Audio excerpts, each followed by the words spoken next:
Good morning, everybody. It is an absolute pleasure to be with you today. I'm Agrode. I'm the founder and CEO of Splinterlands.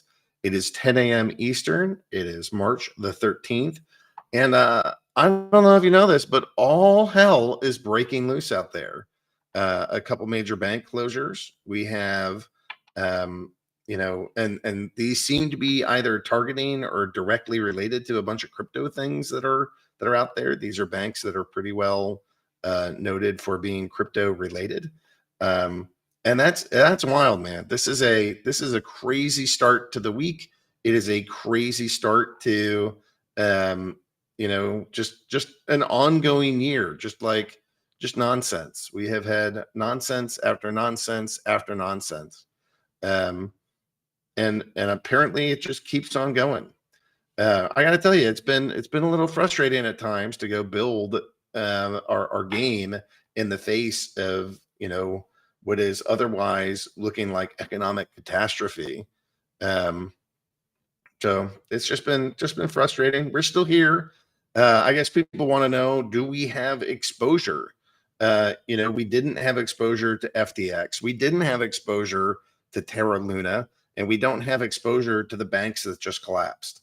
So, Splinterlands is not like immune from these things because obviously they impact markets and everything else.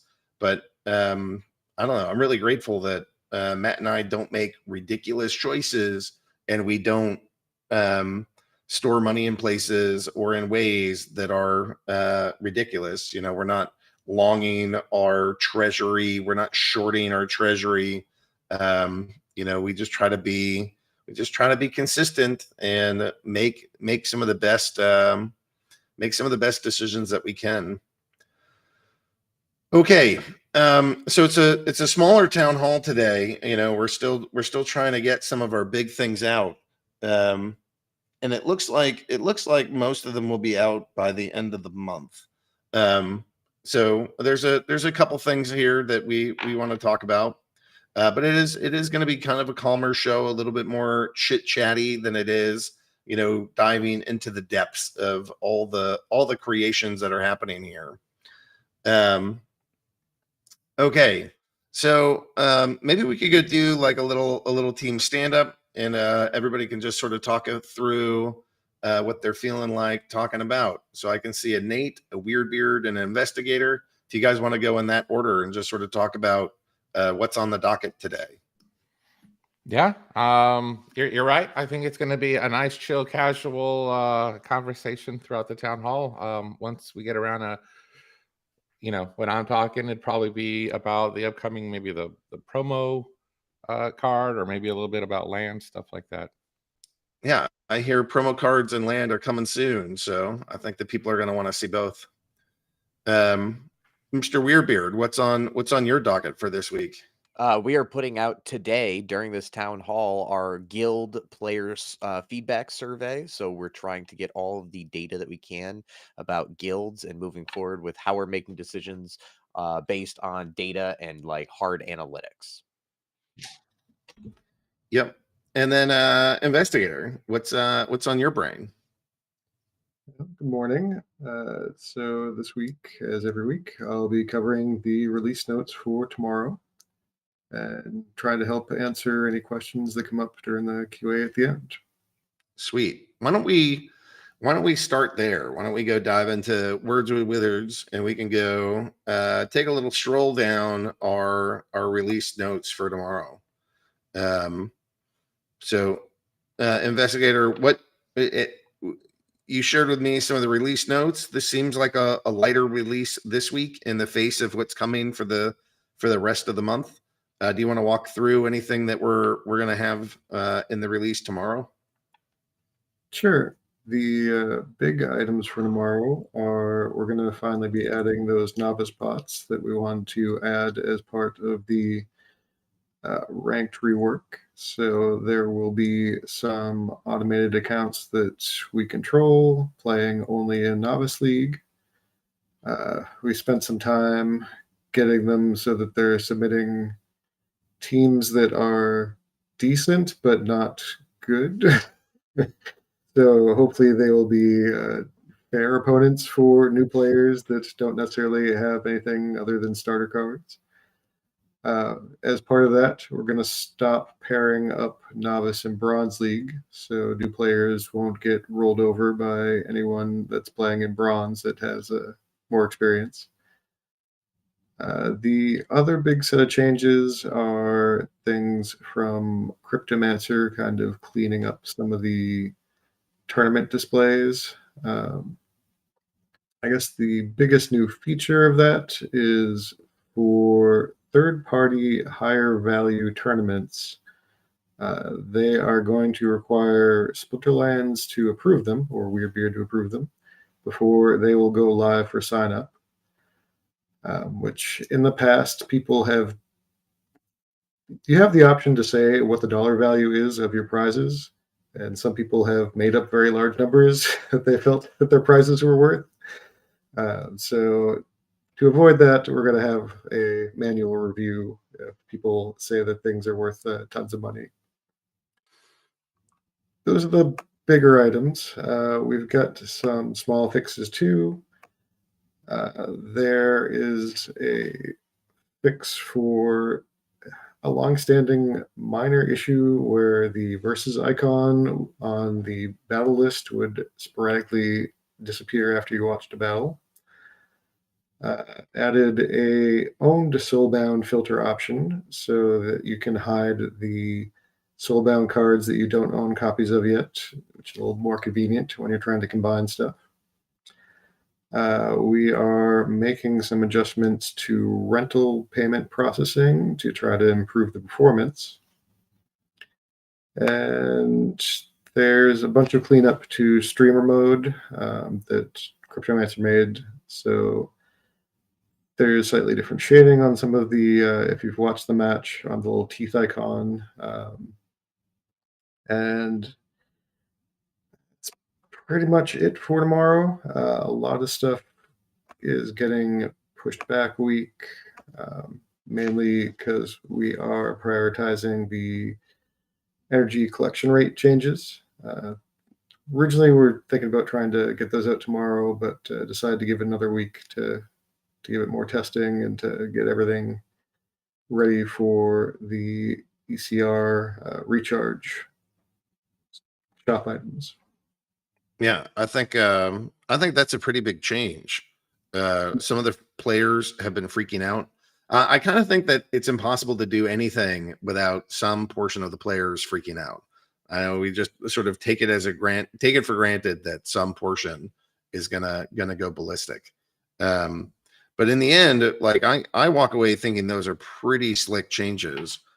First off, like trying to explain ECR to like some new player is not fun. You know, it like, hey, if you play a match, you lose an energy. And if you want more energy, you either wait or buy it. Like that's simple. If you want to go explain like the percentage math that goes into ECR, you know, you need like a PhD dissertation. And you're like, you know, going in front of a committee and you're like, all right, let me get a whiteboard. I'm going to show you how this thing works. It's like, why are we doing that to people? It's not necessary. I heard a lot of comments around like, you know, this limits the number of matches too much. I want to be able to play 8 million games. And I don't know, that wasn't you know, if people want to play more games, I just think, well, you can have more than one account. You can still play an unlimited amount of Splinterlands. You're just limited on a per account basis. I also go on. We do have a practice mode. Not that people have used it much, but it's been there. Yeah. People want to play games that are not ranked. You can. Yeah, one of the other pieces is, you know, you're now burning DEC if you want to play extra matches. You know, Neil McSpann, who's an accountant, maybe a couple months ago ran some numbers and said, look, you need about $300,000 more of buying activity than selling activity on DEC in order to go get this to the point where we hit par. And I don't know if that number is true or not, but that's at least a good ballpark figure. if it's 300,000, then that's 600,000 champion matches. And I don't, maybe the players can tell me how many championship matches get played every day, but 600,000 doesn't sound like an extraordinary amount given that, we could play millions of battles every day. I know we're not playing millions of champion battles every day, but we're playing millions of battles. So without too much work, this ecosystem might get back to par for DEC simply because of the that deck burning fee, which that's different to me. I was asking you before the show started about how much DEC are we burning for the rentals, and it's like we're up to like 700,000 DEC burned for the rentals, something like that. So that's 100,000 DEC per day. That's a pretty small amount. So each one of these things I think will kind of keep ticking up the amount that we're burning, the amount that we're using.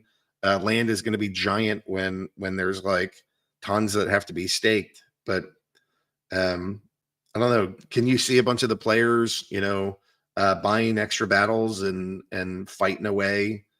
Do you see that happening?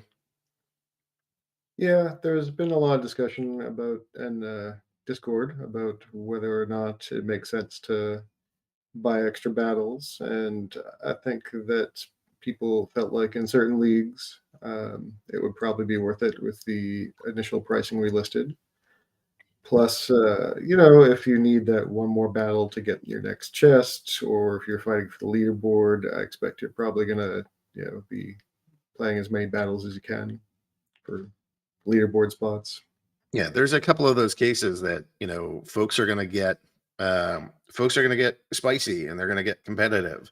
There's not enough leaderboard spots for everyone. There's not enough. There's just not enough for everybody. Whether it's the cards, whether it's the energy, whether it's all the different components. This is a limited resource game, and you guys are all fighting over that limited amount. There's just not enough for everybody. So, like I like to say, push and shove, people. Push and shove. There's just not enough. So you see energy coming next week. Do you think any of the other big stuff will happen next week? Hopefully. I know the SPS management page for tech modernization was again targeted for this week, but people got pulled off to work on the energy changes, so that's getting pushed again. I see that there's a bunch of comments that we should add bots to practice mode, which is something that we have also talked about. The actual novice bot was originally supposed to be a practice bot, and we repurposed it for the novice league changes. So we probably can add an option to have it run in practice as well. But will that be next week? Maybe. I'm trying to think of what else we have. I know there's a bunch of land stuff. I don't know when that's going to be ready. I don't want to promise it next week, but I know we're shooting for the end of the month. There's not that many weeks left. Yeah, there's not a lot of Tuesdays left, right? Yeah. I think it's just two. It's the 21st and the 28th. We're getting down to the wire here. So we got to get energy out. We have land, and hopefully that's coming out by the end of the month. I think that's sort of like an all hands on deck, do or die. We're gonna get this land out, people, but we'll see what that looks like. Anything else you want to add about the changes and the pieces that are going out? No, just that it should be probably a little bit of a smaller update tomorrow, so hopefully we won't have too much downtime. And I expect next week will be a much larger update. Okay. Yeah, I think we're going to see a lot. All right. Investigator, thanks for coming on. Thanks for talking to us. Thanks for walking us through these changes. Seem a little light this week, but there's a lot that's coming, so it should be awesome. All right. I think up next we have ourselves a WeirdBeard, and we're going to go just kind of talk through brawls, tournaments, and player life. Any thoughts on I guess what's the sentiment of players so far this week? Like, are you seeing them freaking out about all the banking issues that we have? Are people getting excited? Has everybody abandoned the game and we're all finding a bunker somewhere? Like, what's this look like? I don't think we're all like, it's not last man standing quite yet. I don't think people are excited about the situations going on with banking right now. But I do think that players are interested to see how the new energy stuff shakes out, right? Like there are definitely some concerns from players who say that it's actively discouraging people who are excited and able to like they just want to play the game, right? Like they don't even care about impact on rewards or earning. They're just like, hey, I like playing this game on a Saturday. I sit down for a couple of hours and play some games, and I feel like that might be limited. Again, that's one of those kind of tertiary questions that we deal with when we talk about new game modes. But for the most part, I would say that right now players are pretty attuned and waiting on a needle drop for all this land stuff that's supposed to be coming out. So I think like outside of that announcement, everything else pales in comparison. But what I will say is that oh, sorry, go ahead. Well, I put out a little teaser about land. So maybe we can just talk about this for a second. Totally. Ron, the image is in official announcements if you want to go put that up on the screen.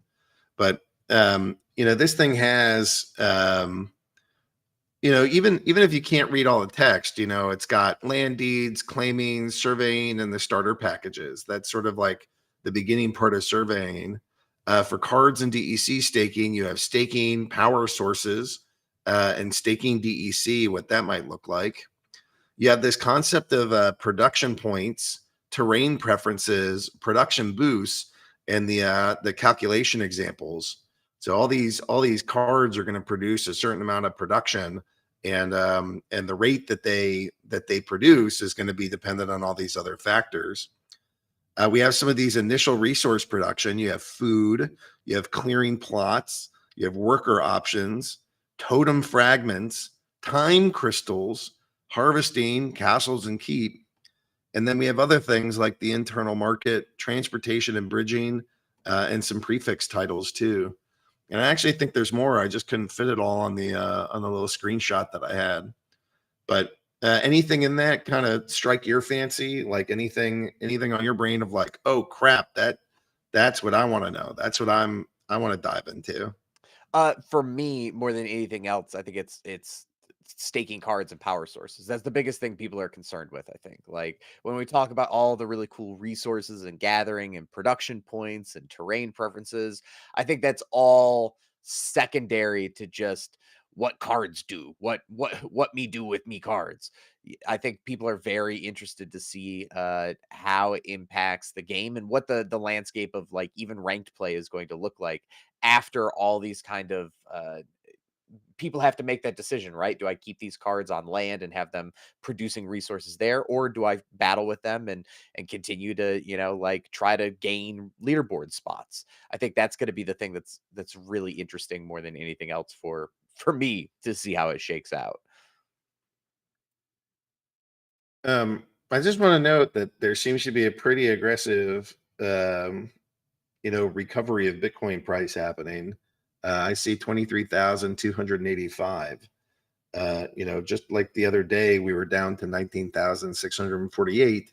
So that's a couple thousand right there. I thought people might be interested in that. So it seems like there's some recovery here. Sorry to get distracted with that, but no, you're fine. Yeah, with all the land pieces, I definitely think the question is, what can I do with my cards? And here's a 22-page book that describes to you what you can do with your cards, how that can impact the things that you can earn, the things that you can get, the pieces that you need to get. I'm excited. I mean, I do think that there's going to be some DEC staking. So my takeaway from the pieces that I've been able to read or get a handle on early you're going to want some DEC, you're going to want some land, you're going to want some monsters, and you're going to want some Rooney. And it's going to, those are the things that are really going to drive just how much is happening for you with land. So, the higher level monsters that you have, holy crap, this is just a candle that won't quit. This is great.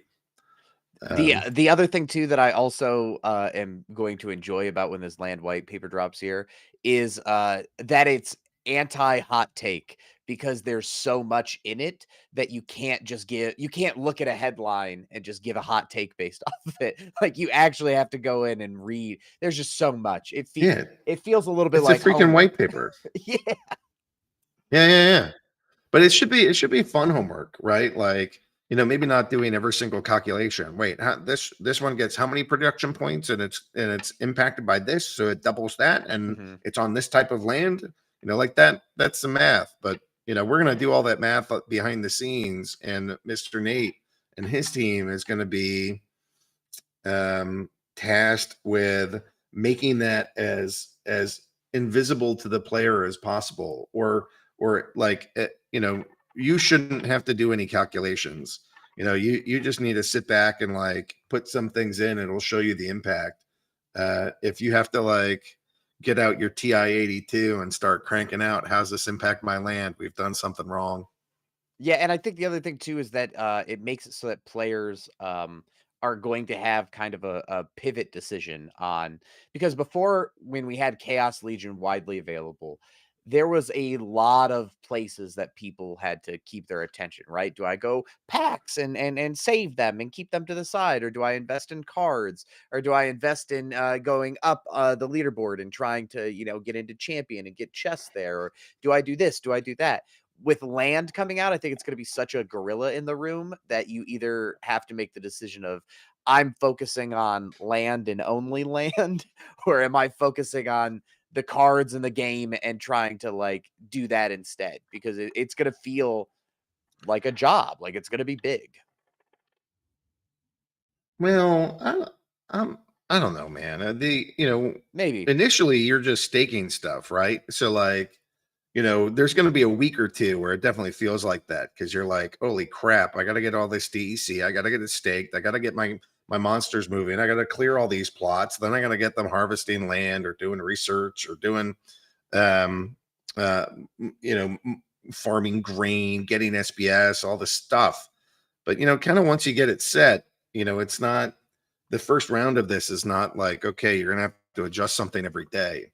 So you're probably going to come back. My guess is that most people don't have enough DEC handy that they can just pay for everything right off the bat, right? So you're going to have to come back and keep putting in more DEC over time, just because it's a lot. Everybody's got to go stake a lot.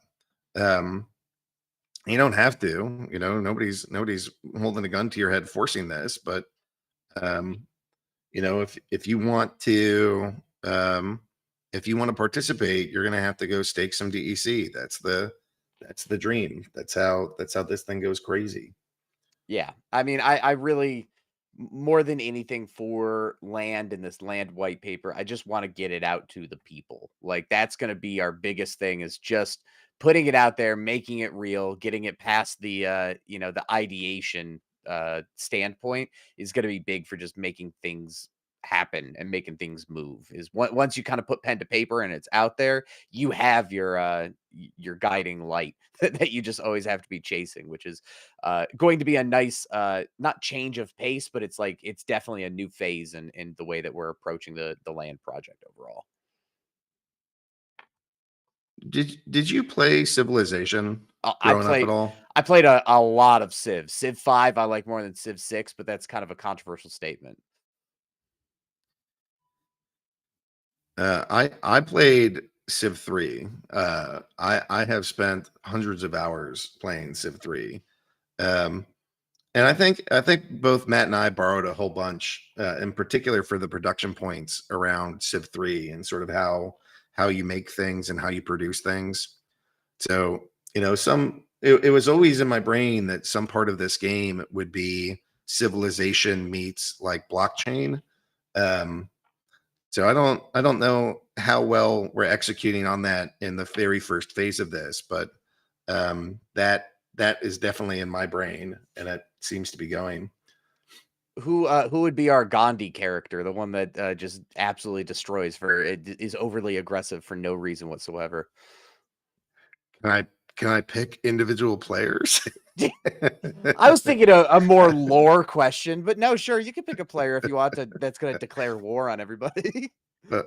Oh no, I'm not getting in there. I'm not throwing that into the politics of the math chat. But I got a name. I got some names in my head of who that would be. Yeah, very aggressive Gandhi. Hilarious. Okay.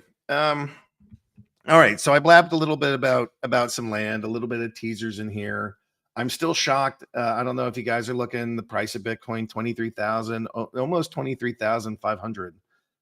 That these are some big candles that we're seeing. Hopefully, I guess, what do you think that means? It's that all the banks and everybody is expecting like huge Fed intervention, Do not and ask me. that's Don't ask me financial questions. You know better than that. I'm just like, oh, green is good. I like green. Like that's my financial respective analysis that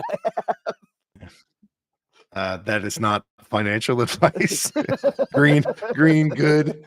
We are not standing by that as a station, just so you know. Okay, so what about other things in tournaments and brawls? Do you have, so you're putting out the you're putting out a survey. Is there anything in particular that you're expecting out of this, or that you think that the players are going to share, or like what's the key data that you're hoping to collect, or what do you, any kind of like anything that you're anticipating with this? Yes, so I just put the link in the chat and it's gonna get pinned because I know what I'm doing. Please, everybody, I need you to fill this out. It is so definitely important that whenever I start putting out things like this, the more aggregate number of people that we can get to submit answers to this, the better the data set is, especially because this isn't just like a tailored, hey, here's some ideas. What do you think about these ideas? Which like require specific feedback. This is way more taking the temperature of players of who are in guilds, who are participating in brawls. What do they like? What do they not like? There's a series of questions in there that ask, hey, if you were the CEO of Splinterlands for a day, what would you do with this? And what would you change on this? And you would tell the developers, like, hey, here's the priority list for what you would develop for guilds and brawls. And I think it's going to be very important that players jump in there, give us the feedback. It's a little long. I apologize. At 60 questions or so, if you're answering every single one. But again, we need that granular data because we're trying to really make this pivot towards doing everything already pre-focus group, meaning that if we are bringing up and saying that this is something on our priority roadmap, that we already know players care about this and they care about this more than X, Y, and Z. And it's not just sort of like a knee-jerk reaction to what we think players are interested in. I'm somebody who likes to just talk to players and they tell us what to do because they're the ones that we're creating a game and an ecosystem for. So, like it's huge to me. Getting stuff where people are able to rank items and tell us like, hey, if we were to make a bunch of new guild buildings, what do you want them to do? Do you think that the guild store offers enough items that leveling it up is worth it for the DEC? Like things like that are important information to have.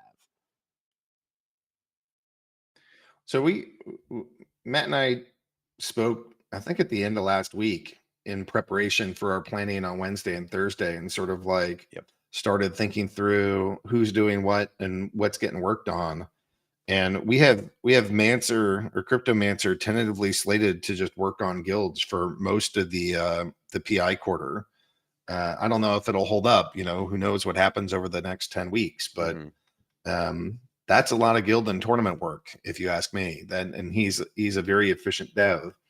So this data in particular is super timely because it's going to inform and impact the decisions that he makes about what other things need to go into the guild pieces that we're working on. I know, know- Cryptomancer wants way more items in the guild store. I know, Yeah. I know that for a spoken fact.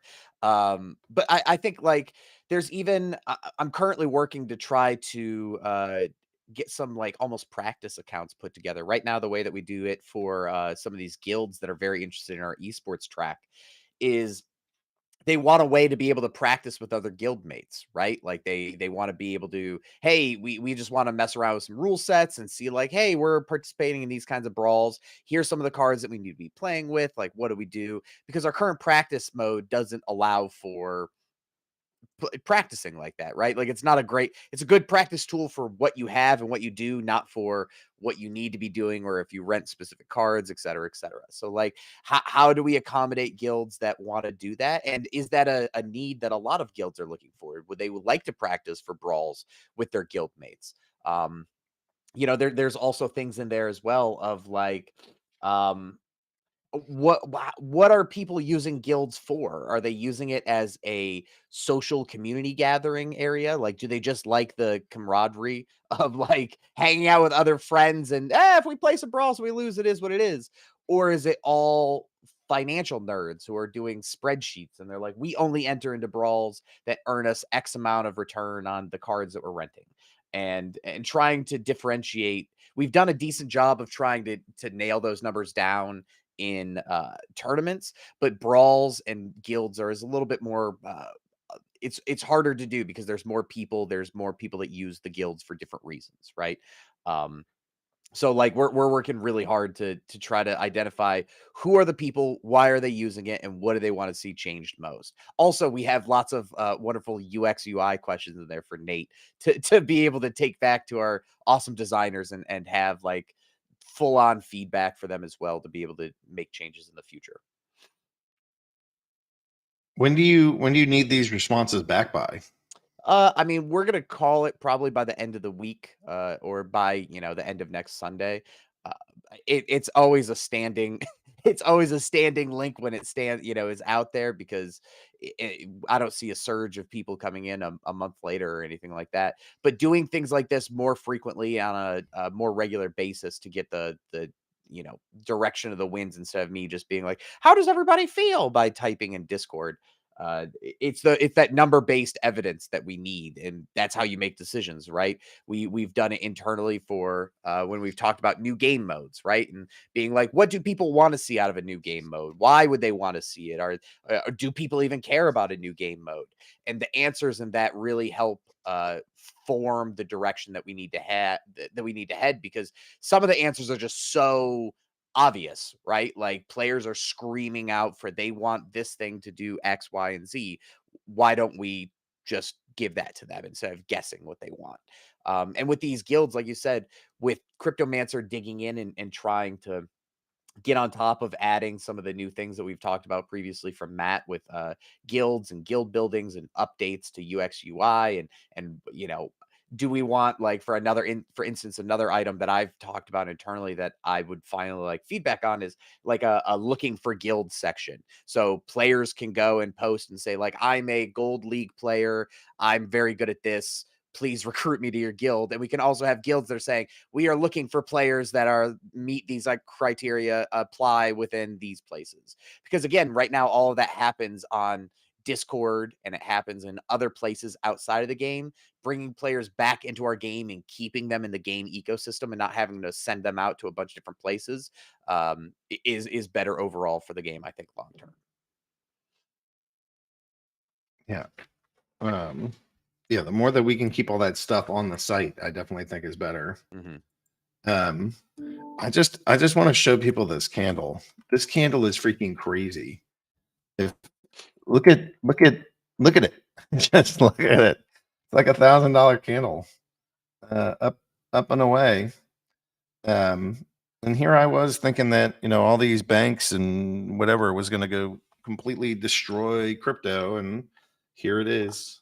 But wouldn't people like see banks failing and be like, yeah, I don't want any part of that. I'd much rather go to a decentralized option instead. But Benny also has a good comment of candle is crazy until it goes cray cray downwards, and it's like, yeah, that that sometimes happens, but I'm holding faith. I think that like there has to be some good news in this year plus of a bear market at this point. Yeah, the bear has been a beast. This is the worst bear I feel like we've lived through, and I've been in here since 2016, so that was brutal. But we'll see. Maybe it's behind us. But I don't know. Maybe the worst is finally behind us. You never know with crypto though, right? Like the players are saying, it could be a giant red candle next. It's just this is a volatile world. It's a wacky place to try to operate in. Okay. WeirdBeard, anything else that you need to get out here? Let the people know. No, I'm just please go to that pinned survey. Again, it's a little long. I apologize, but we need lots of data, especially for a creative team to make the best decisions that they can. Fill it out, be honest, send in the results, and hopefully, in 2 weeks' time, after we get all the results back and compile them and look at it, I can come back and share some of the cool takeaways and insights from it. All right. Well, that was WeirdBeard, people. I think we're gonna go do some Splinterlands TV next. We're gonna go powwow with our world's favorite clown, a young gentleman by the name of Rondon, who's gonna go join us on air and talk to us about Splinterlands TV. Hey, Egg. How are things? I got to say, those candles just unexpected. I did not, I didn't think the market sentiment was just going to pick up this quickly, especially with the supposed bank runs that are going on at this moment. So I have something that I've been using as my guide in the market, and this thing has been giving me comfort. Because as I've watched like the entire financial system imploding for the last while, I felt, in my own personal journey, I thought that we were moving through anxiety. We had just hit that line. Aversion happened fast. We seem to be coming back. So, I'm not a financial expert at these things, but I can sort of follow my way on a financial chart, see what, just like listening to players too, trying to like figure out their emotional state. There's the one that's like the Wall Street sentiment chart. This thing. This is like another really, really popular one that you'll see on Twitter and everywhere else. And that one's been sort of fascinating to go look through because it's like there's that long anger and depression stage. And for a while, just like the players are so salty and angry and frustrated. And like, some of that was pointed at me and Matt, but, a lot of that was just like at each other. People were at each other's throats. And I could see it just like, oh, there's all that anger. It seems like we're sitting in there. So I don't know. It's fascinating to sort of like track all these things. It's terrifying. I don't want to give anybody any indication that like I'm immune to these things. It is terrifying to go through all these swings. How is the business going to handle it if we're going to be down at sub 19 forever? Oh shit, what are we going to do if it's at like 40,000 in 2 weeks? Like, how do you handle the kind of crazy swings that this market and this game and this whole ecosystems provide? It is a roller coaster. And today I'm just I'm focusing on this today because we were at 25,000 at the end of Feb. We came down to 19,000 in like early March. And we're almost back we're at 23.5 now, maybe on our way back to 25,000. And it's just like, oh, the market wants to do little loop-de-loops. It sounds like a fun thing. Whales got to play whale games, gotta do the thing. Yeah, a lot of arbitrage and a lot of opportunity. The I got to say though, your point earlier. I mean, I think that you could probably look on a chart, and if you just like, put the F bombs that are put in chat onto a chart, you can tell exactly if Bitcoin is doing good or not. Like Yeah. it, Yeah, the uh, sentiment, both how they treat Matt and I in particular, but also how they treat each other. It definitely changes with all this stuff. Um, absolutely. in like traditional markets, if you look at that like Wall Street cheat sheet thing, that might take decades, right? Like some of the like you look at a bond market or something that lasts forever.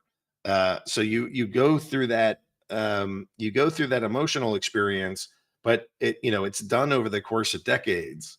Here, like a market cycle is like 2 years maybe, and you might even get multiples of these within that.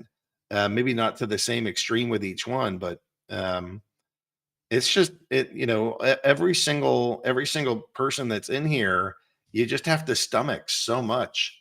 Um, and I make a joke that when Steam at one point went from $10 to like 10 cents. So we lost 99% value from that and we held. So in some ways I feel dead inside from like, oh, you think you're going to scare me with your little 70% decline? Yeah. That was adorable. I remember those days. Back in my day, we had 99% declines. So like, but even though I've been rattled in the past and have some experience, like this stuff still, it keeps me up at night. There's 60 people that work here that earn their money here that pay for their school tuitions and family trips and pay for their meals this way. And I lose sleep over this, man. It's been rocky and crazy. So Yeah, I mean, that's a lot of responsibility, and then with that responsibility, having this market go crazy like that, yeah, I can completely understand that. 23,611. These are green candles. Those are some big fat green candles that we're getting right now. Um, it seems like the market liked the Fed stepping in and backstopping everything, almost like a bailout. I don't know. Well, yeah, it's a lot of free money that's being injected in the economy, and then it's also going to. I mean, I'm not a financial expert or any by any means, but you would think that's going to cause some inflation, and so you want to get out of the dollar into something else, gold, silver, Bitcoin, whatever, to hedge against the inflation that's coming. Yeah. Um, yeah, these markets are just so freaking complex. It makes sense to sort of revert back to WeirdBeard's stance of, ooh, green, good, like green. It's like, okay, well, there's a lot of inflation, but if you evaluate the strength of the European Union right now, you'd expect that a lot of capital flight to leave Europe to come to the Americas. So what's going to be happening faster, capital flight from Europe to America or inflation in America? And it's like, I don't know. These people are all insane. Um, this is why it's like, there's like that midwit chart, where it's like, here's your Neanderthal, here's your like midwit, and here's your genius. And both your Neanderthal and your genius say buy Bitcoin, and your midwit just goes through, here's all the crises that are happening, and this is why you can't just buy Bitcoin. Right. Yeah, these are rough days, man. And if you guys, hopefully you guys aren't like completely losing your shirts out there. Hopefully you guys are calm and okay. I wish peace and prosperity for your families. And hopefully everybody can just relax and chill and be calm. These are wacky days. Try to hang in there. Well, I mean, some people get black pilled about all these different things going on, but quite honestly, if you're not in this because of investment, if you're in crypto because you understand the technology and you think that it's going to be betterment for humanity, there's a huge white pill right there where, there's going to be a rocky road getting there. No disruptive technology has ever just came in overnight and completely took over. It had a lot of, resistance and a lot of fight to get to where it's at and become an institution, become a mainstay of society. And I think Bitcoin and all the crypto, is going to be exactly like that. It's going to be a rocky road.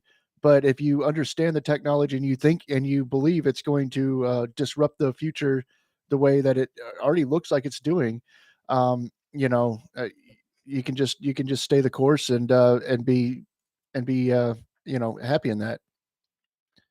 I mean, the other alternative, Ron, is that markets are just responding really heavily to this town hall. And, and they're like, we should invest as much as we can. Did you see the chops on Ag Road? We gotta do this. Let's go, people. Because we started this stream and it's been nothing but up since. 22, 168, 23, 7. That's like $1,600 up since we started talking. I mean, I think that's a perfect example of I reject your reality and substitute my own. My reality is fun, so I'm gonna keep this here. I think BK is right. We just got to keep going. This has to be a marathon to make sure the price keeps going up. We owe it to the people. We do. Okay, so maybe we have some shout outs. Oh, we do. Would this be an appropriate thing to go talk about, Ron? Should we shout out the people? We got a lot of them, so yeah, go right ahead. The Jester Gamer, I'd just like to personally thank you. Play to Earn Life, wonderful to have you here and hanging out with us. Max Maka, DTAM 15, Uda Kridger, Daniel Smith. I would like to thank Daniel Smith for having a name like Daniel Smith. We got a Lotnik, Euclifiel, Obifinum. Obifinum.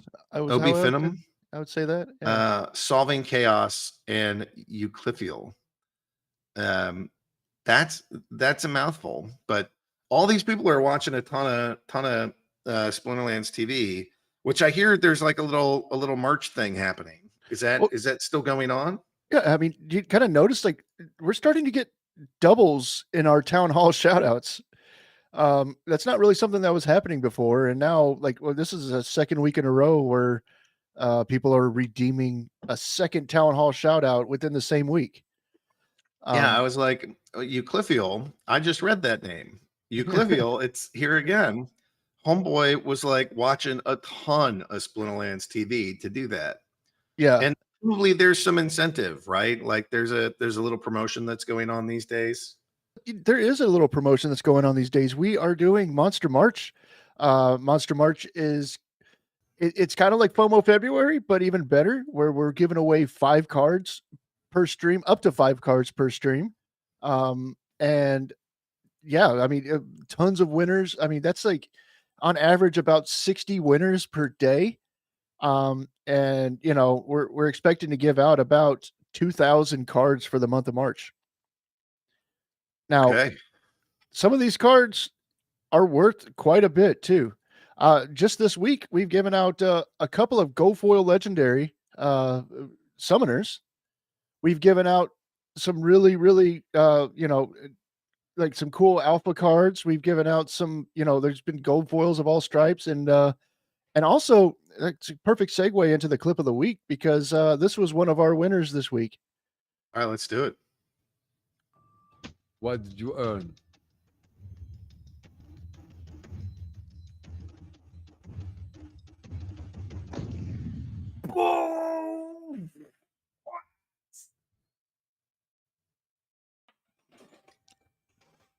What?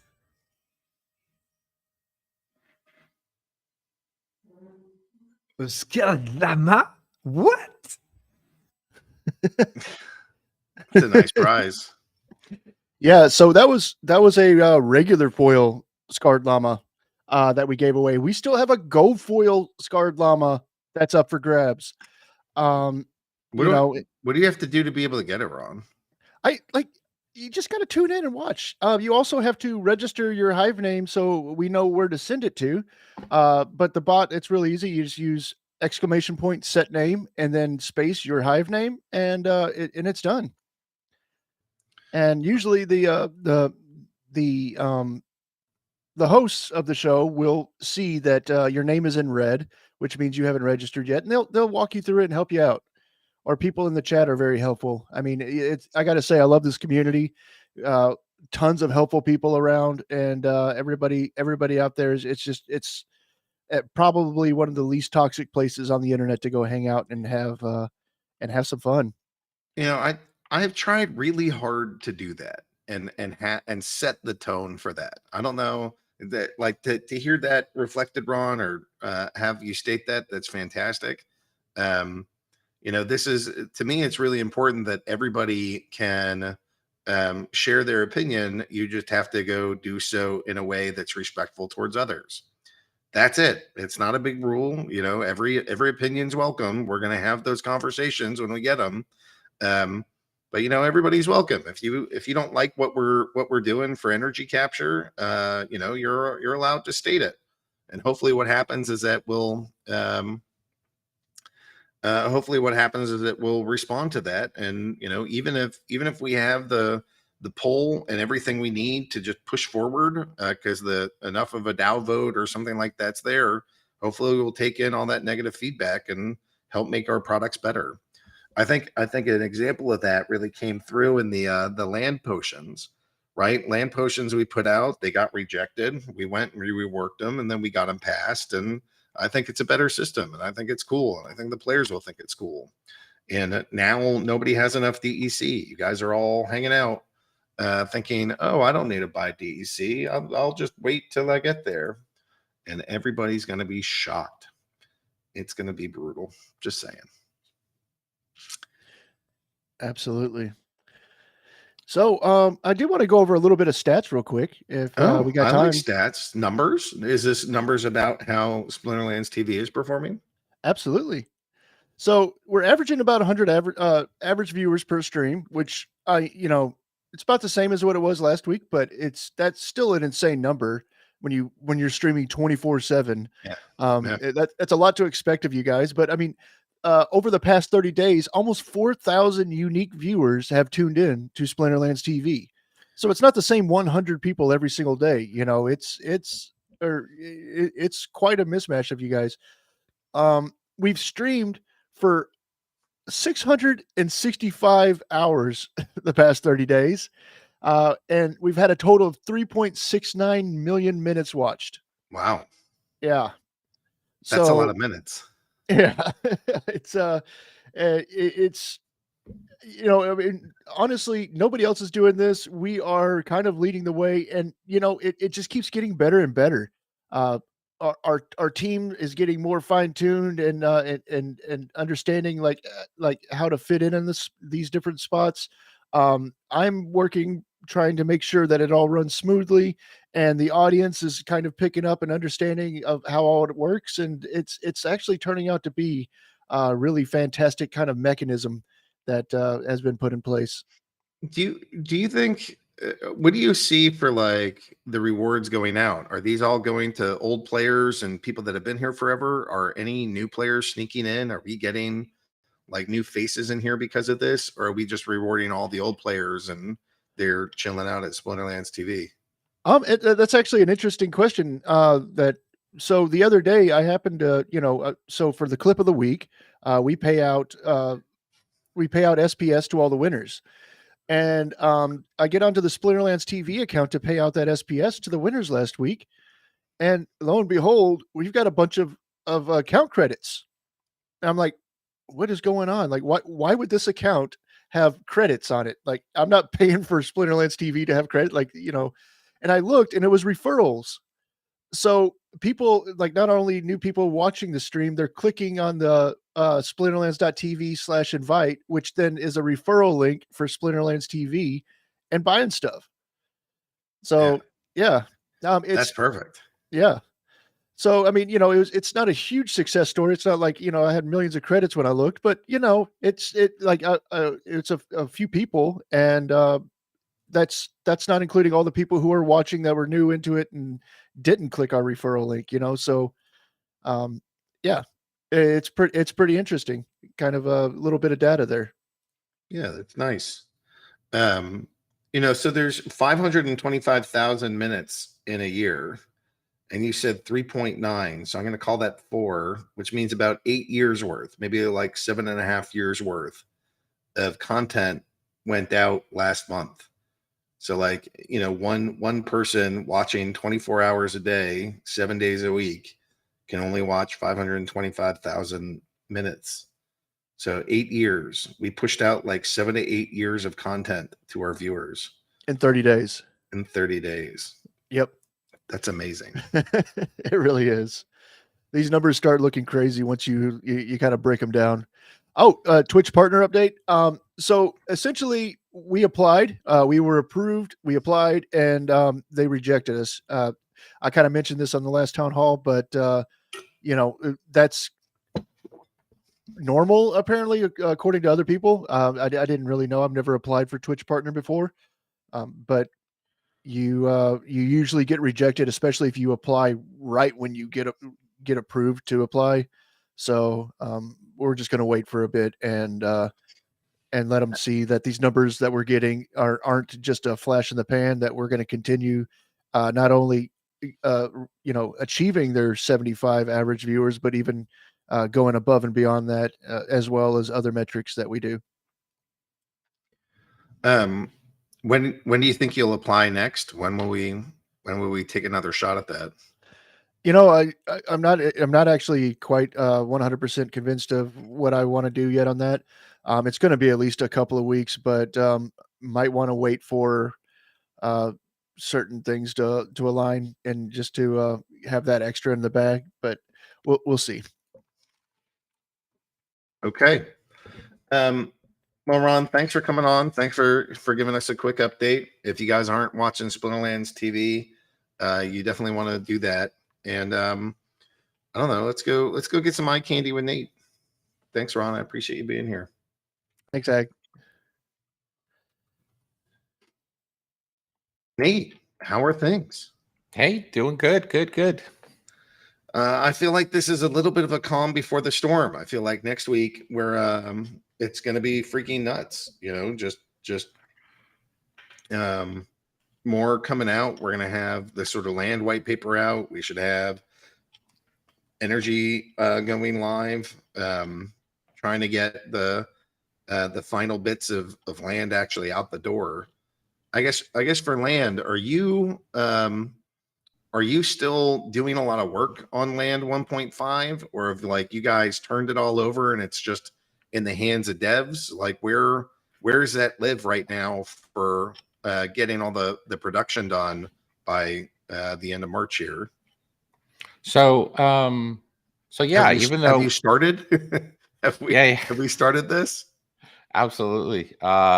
So I think last town hall I mentioned that pretty much most of that the phase 1 stuff has been handed off to devs so that we can finish that up by the end of this month. And even though we handed stuff off, I mean, we are fine tuning and collaborating. I know that just on Friday we were finishing up some tweakage of the maybe the hex values that represent each of the geography types, and maybe we might tweak how they appear in the filters or on the deeds and stuff like that. I know that the white paper, the pending white paper for 1.5, that has tweaked some of what we were doing, and so we got to factor that into what's going on. For example, without divulging anything specific, I'm going to stick with what we've already discussed to the public in the past.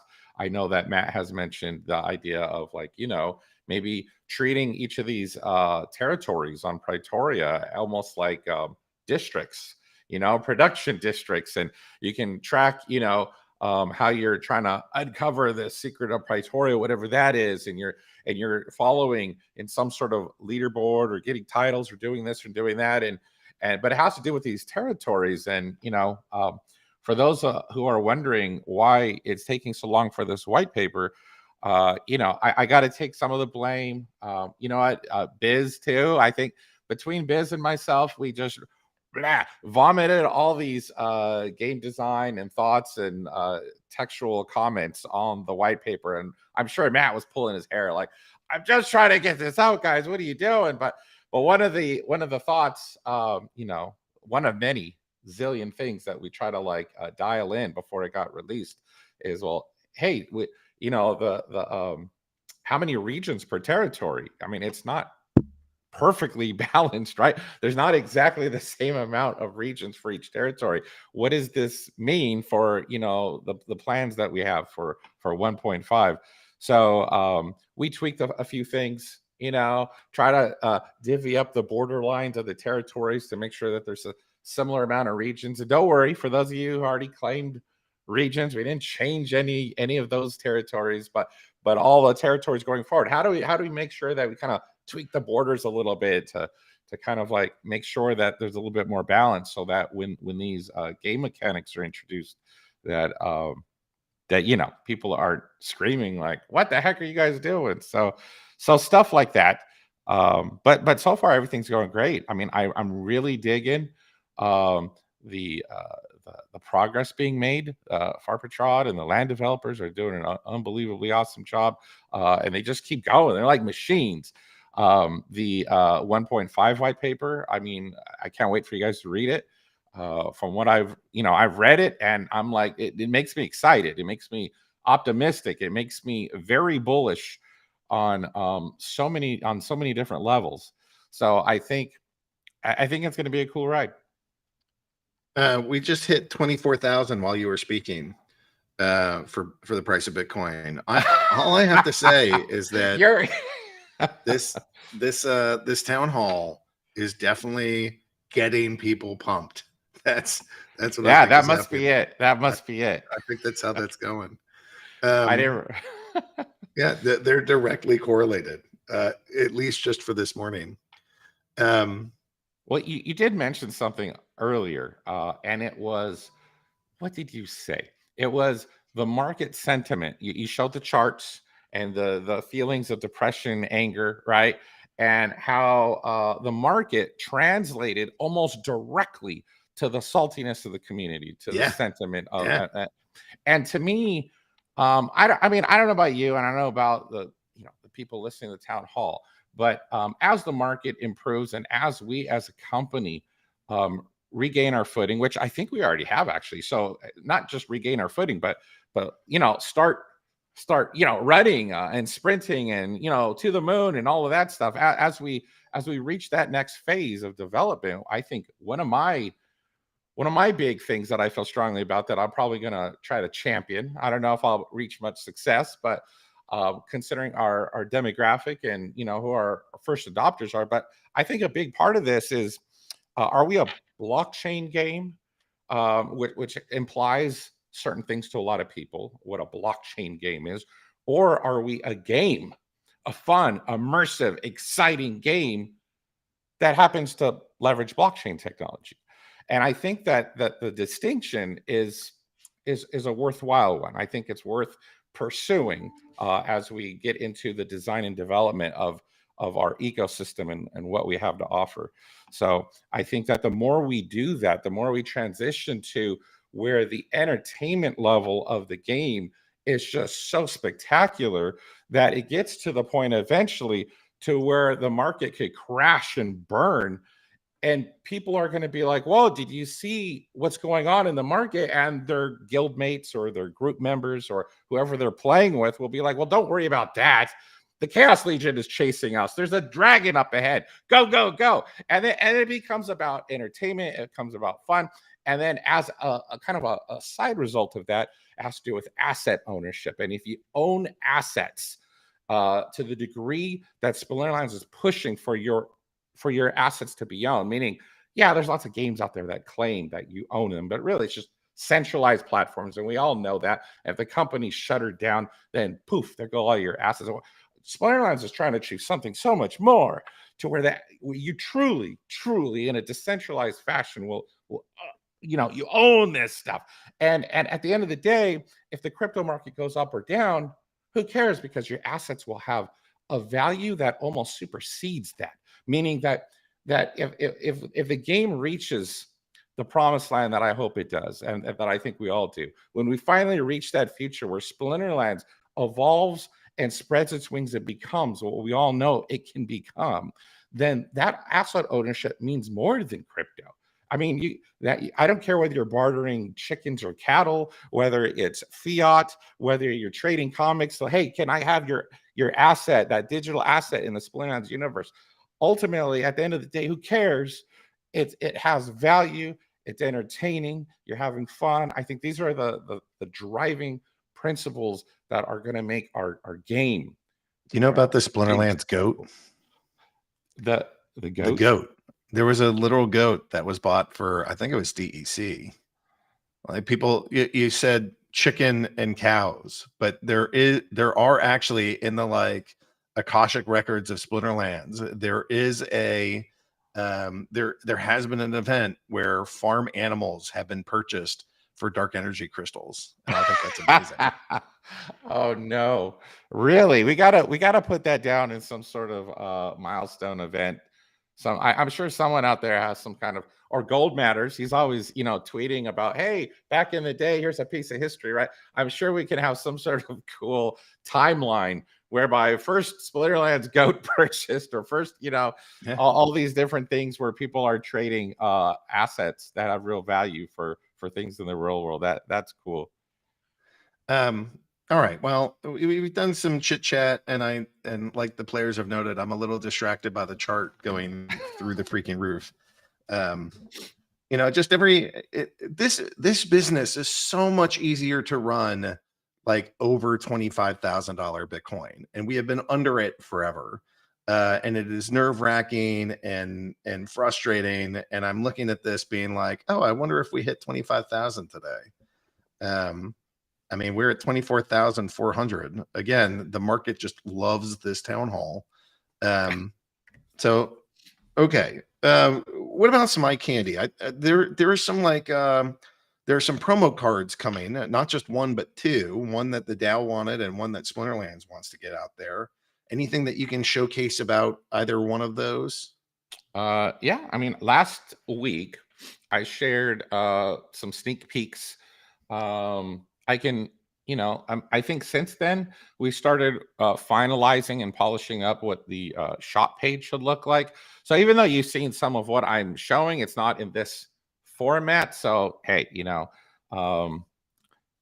here is, a sneak peek at what the shop page will look like. And then, of course, you'll be able to scroll and get to the buying and selling and information. I think we put a blurb down there as you scroll, explaining this historic moment. This is a proposal by the community for the community, and so some of that is described on that page to help celebrate that. And then for those of you who guys like the Vroo's imagery, here's a wallpaper that you guys can use without the UI overlaid over it. So that might be cool for those who are fans of that. I'm trying to think what else. I'm not done. Our creative coordinator, Alfredo, has been working on the weekend, fervently because we're trying to get this 1.5 white paper out, right? So like the image you showed, Agrid, it shows a little snapshot. And on that snapshot of the first, page of the white paper, it shows the map of Pretoria. And we're like, crap, we really got to swap out that map for the reasons I already explained, because we're kind of like redoing the borders of some of these territories that are coming up to be claimed.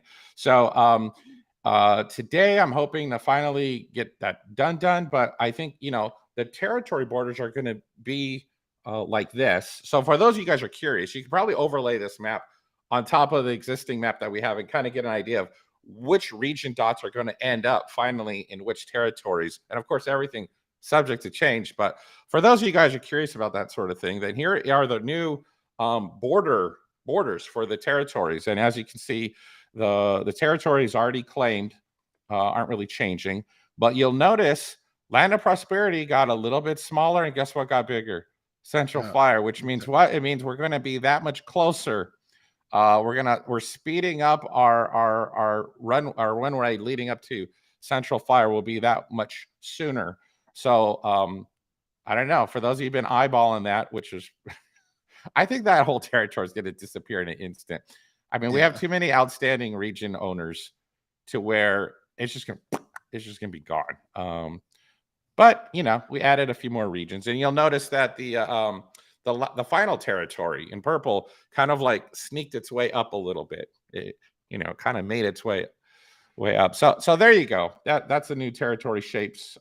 You'll get more very soon. We're going to swap out the map on the white paper with little dots so that you can see that version. What else? Finally, it's not done, but I figured I'd share this since we were talking about it. So you guys were talking about the energy, the new energy progress bar. So while you guys were talking, I was like, it's not done, but I might as well show some concept art. So I was going in Photoshop and trying to export something out so that by the time you got to me, I'd be like, well, they were talking about energy. Maybe they want to see this. So speaking of energy, I did have some comments on the energy discussion. I thought it was very lively in Mouse Chat. What was it, yesterday or the day before? I think that number one, for all those debating the energy, I think it is a really big win for the UX of it all, which you already explained, Aggy. And I think that it's going to help. It's only going to help when we really sink our teeth into the new user experience coming up, either this upcoming quarter or the following, when we really just dive into how do we create the most seamless, intuitive, user-friendly onboarding experience for new users.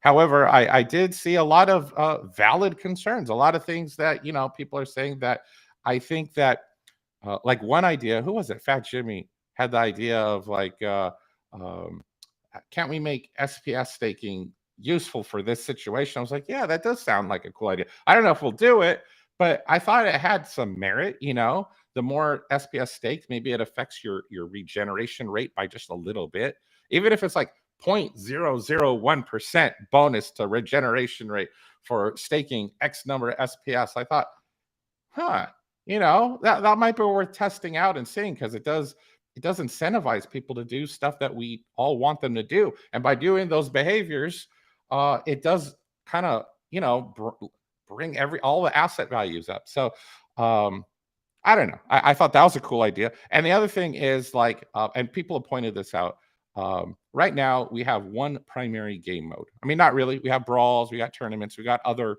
game modes, but I would say the majority of people's time playing the game is in ranked play. And to me, the energy bar situation does really prompt us as a team, I think, to start focusing on more types of game modes and gameplay and things of that nature, which is a great thing. I mean, yes, it would have been better, possibly. I don't know yet. We'll wait and see. But maybe it would have been better to introduce the energy bar after the game modes are released. But either way, if the energy bar gets released and we see that, hey, this motivates the team to start introducing game modes faster so that people have more stuff to do, which I think actually 1.5 will help with that, I think, a little bit, giving people stuff to do if they decide to go nutso and they want to play Splinterlands 24/7. Because believe you me, that's what we want. We do want people playing all day long. I think that would be ideal, and that means more game modes, whether that means boss fights or raids or story mode or survival mode or all the billion things we could throw at the game. I do think that there's a lot of benefit to doing that. So either way, sorry for going off of the tangent. Well, I'm hoping that so we have our PI planning, which is 5 2-week-long sprints that happens on Wednesday and Thursday of this week, and we're pretty booked up for the next 10 weeks. But after that, I think there's room to put other things on there. Like we're getting out of we're still going to have some big pieces of land to do, and validators are going to keep going on, but we'll get some of these major things out there that we've been working on, and I think that gives us a little bit of room to do things like what does boss fights look like. So I don't think it'll be here in the next 10 weeks, but I think we'll start that in earnest in like maybe Q3, meaning like our third PI planning. So we'll see. Maybe starting 3 months from now, we'll actually be trying to figure out not just additional game modes, but like really like entirely separate types of games, meaning like the PvE side. We'll see. Oh yeah, absolutely.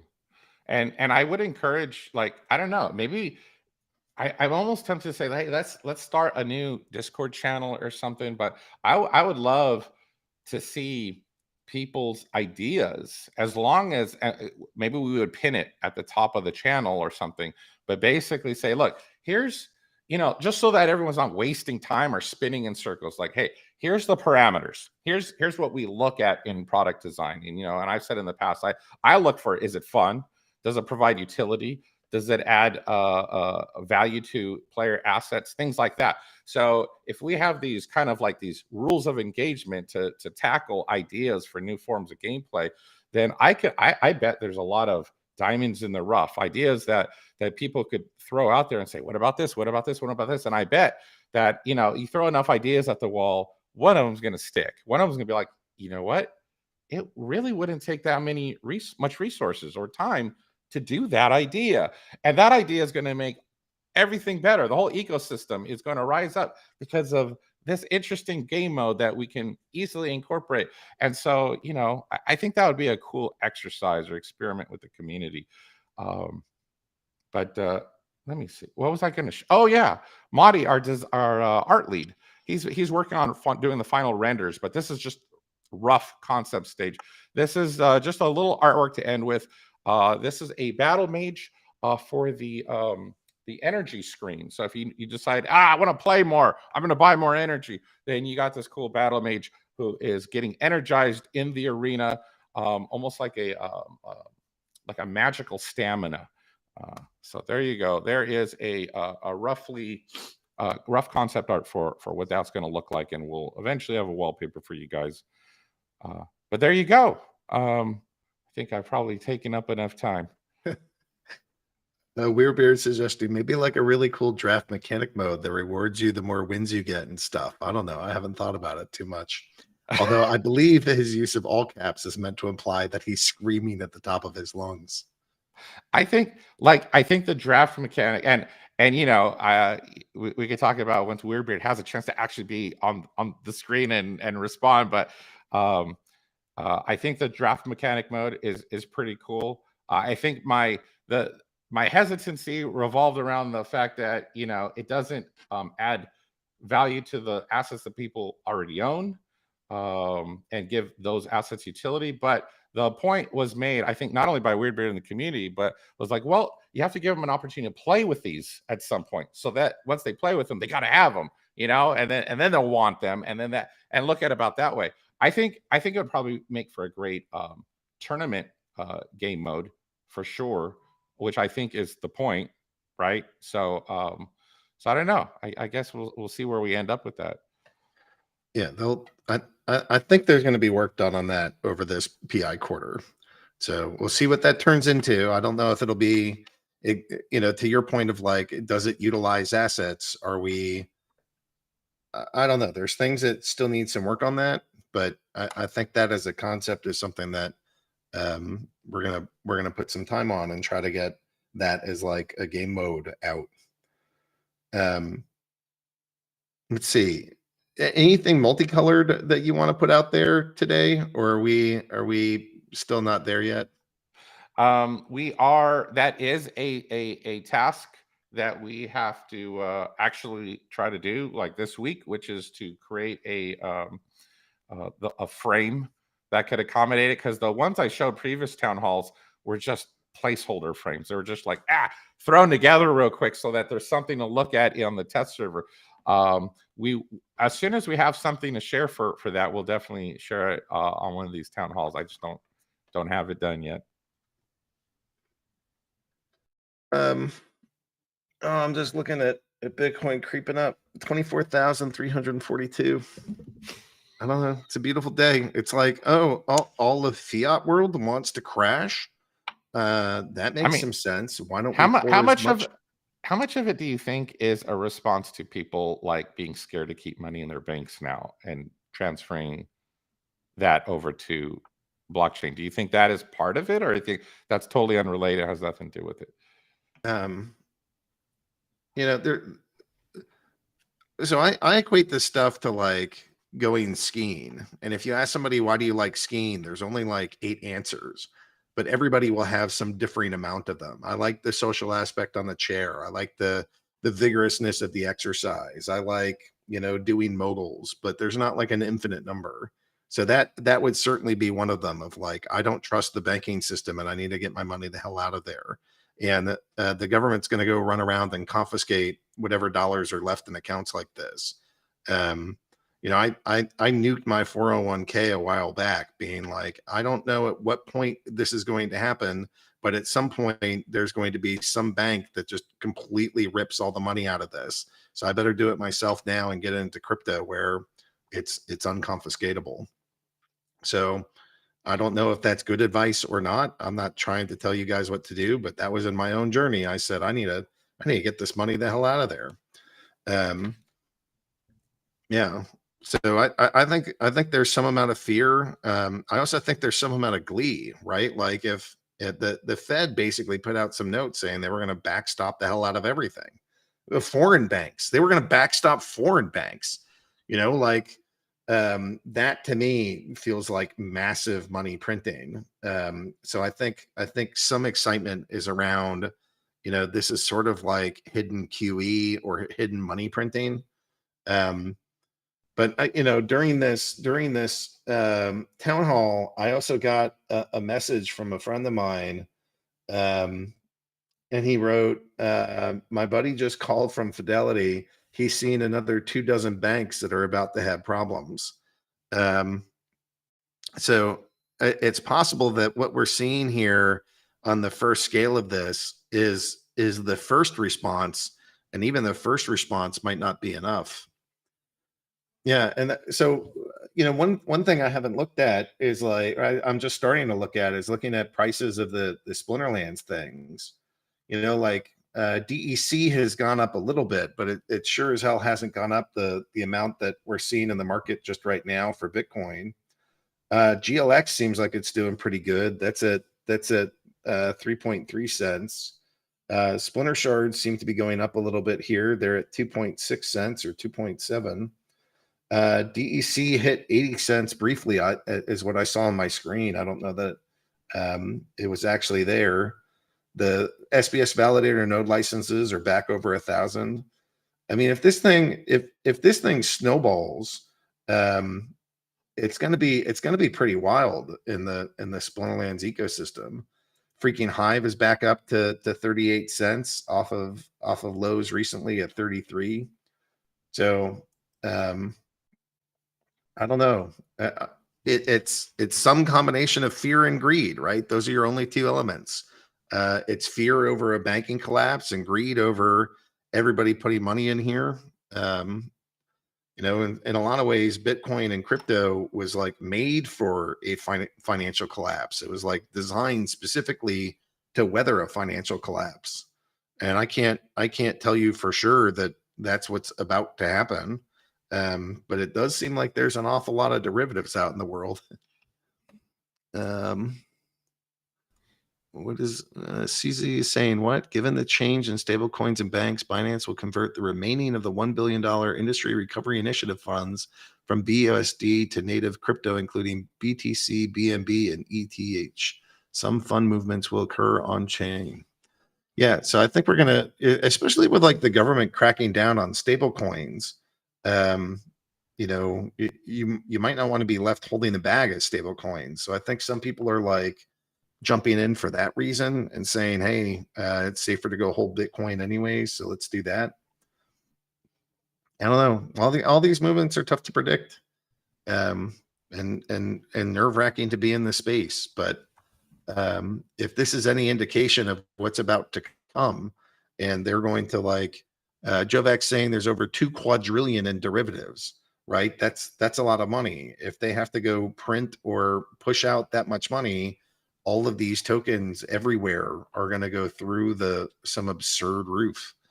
Like a lot of people have been worried about like meltdowns. I've been thinking that this thing will be a melt up for a long time, but we'll see. Who knows? I don't know what this is going to do, but it's nerve-wracking times. That's for damn sure. No, for sure. I mean, it's going to be interesting to see how this shakes out. Meanwhile, I see people asking for like they got very specific. Lewis started off with, "You have anything else?" And then Team Digital, apparently they're very specific in what they want to see. They want to see more Naga, more Naga characters, which reminds me of you, Aggy, because like you guys now have no. The creative processing is an interesting one. When the CEO of the company every few days he just sends you the weirdest looking imagery. Like, Yeah. I know what you're doing. Yeah. You're saying, hey, let's get something like this in the game. Hey, go Yeah. tell the art team. And Yeah. you'll send Yeah. me some stuff that looks weird. I'll Yeah. just get a DM with an image of something Yeah. odd or strange. Yeah. Another one that looks terrifying. Like, Yeah. oh my gosh, I don't want to look at that. And I just get these random little gifts, these little presents every so often of like, hey, we need this in the game. So like, okay. All right, more Naga and more, Aggies always has a long laundry list of things he wants to see in the game. So we did get the llama tour in. That's yeah. We probably need some more llama tours. Kind of like we have a lot of Venari running around. I think we're going to need a lot of them. I guess people are asking for a little more info on Vruz. Do we have stats for Vruz, or do we have a timeline for when Vruz is coming out? I believe Matt and Biz are working hard to get us those stats. I was near the end of last week. I was like, guys, running out of time. I need the final graphics for the shop page. I can't do that without knowing what the stats are. So I think they're trying really hard to make sure that, because this is a promo card, and so promo cards take a little bit longer because you want to be careful. You want to make sure that we're hyping people up and it's an amazing card, but at the same time, you get worried. You don't want to have to nerf it out as soon as it goes to testing. So I know that they're doing. They got to take their time, and I understand that. So hopefully we'll have stats in in the next few days, and then get the graphics done, and then you guys will see the. I'm sure we'll get a heads up maybe right before the shop page hits the store. All right. Anything else that you want to share for today, Mr. Nate? Anything else creative minded, or any other images or sneak peeks at what's to come? No, just let's see. Lewis is saying, are there more details for skins? Any skin news? So that's an interesting thought. Aggie was kind enough. I brought this up, I don't know, I think maybe a couple weeks back or 3 weeks back or whatever, but in one of our internal meetings, Aggie signed off on the creative team kind of like working, as long as we don't derail the roadmap, as long as we're not delaying anything, then go assign some people to kind of work on this cosmetic stuff in preparation for what we want to do on the roadmap when we get to that part. Because on the roadmap, it does clearly say on the roadmap, cosmetics. I don't remember whether it was Q3 or Q4 or whatever, but it says right there, cosmetics. So I thought, I want to get ready. I want to make that cosmetics not just be like, it's a little extra thing. No, I want this to be explosive. I want this to change how people are motivated to play the game.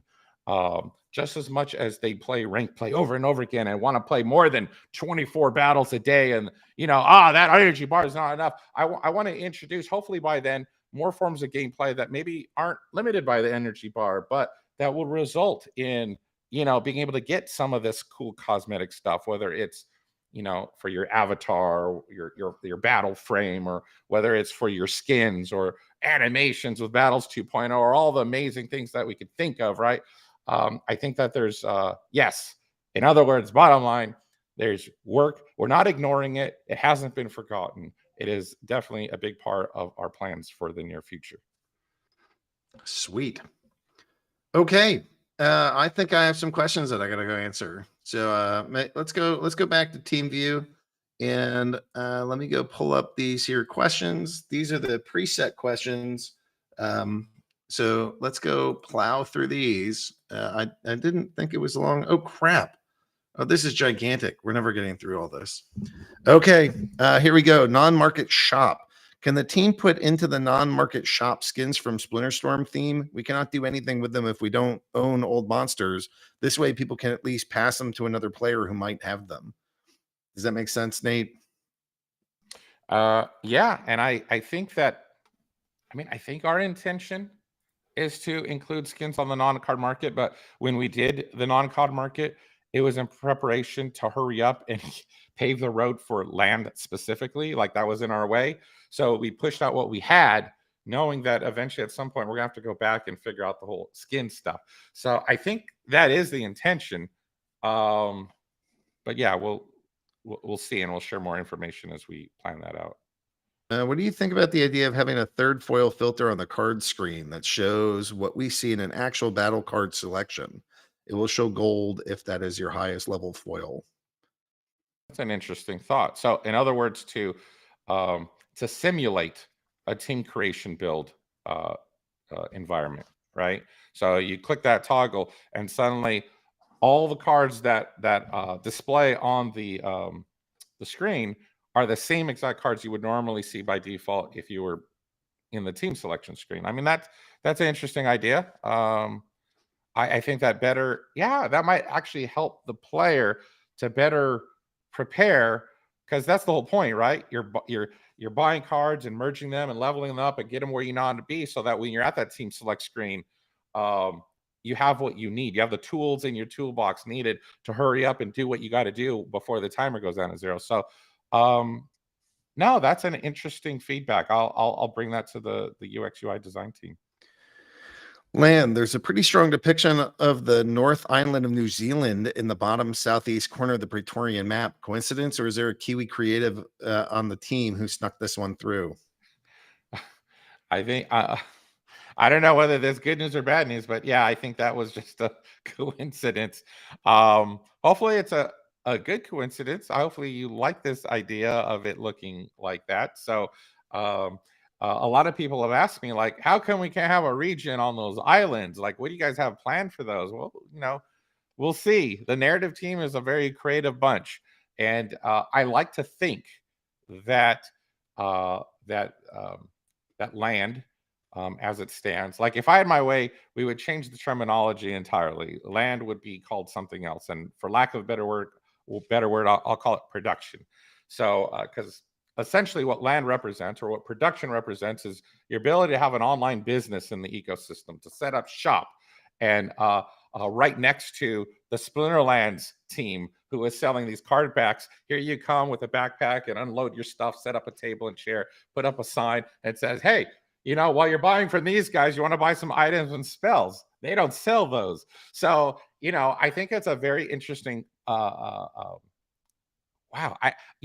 Even while I'm saying it, I don't think I fully wrap my head around what's actually happening. And I don't think anyone else has either. If you have, then you're stoked out of your gourd. And but essentially, yeah. So the islands, I look forward to a day when there's more than just the dots that represent player-owned regions. I am looking forward to more dots popping up for other reasons, and maybe they'll pop up on those islands. Yeah, I think everybody's excited for that day. All right, guild build. Will we be able to use multiple copies of the same card to work one piece of land? My understanding is yes. I haven't seen anything that would go against that. But I punted that to Matt to make sure that question is answered specifically. But I'm expecting that to be a yes. Guild buildings. When the ability to purchase the land starter packages with Deck B is added to the game, can you also add the ability to upgrade guild buildings with Deck B as well? So we have a whole bunch of stuff that's dedicated to guild buildings, and it's going to be coming. I don't think I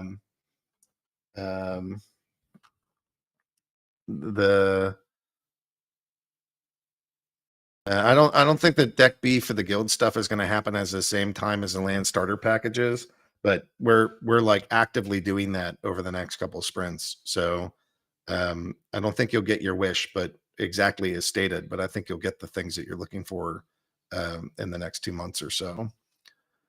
Chaos Legion, what's the biggest lesson you've learned from Chaos Legion? You guys want to go around?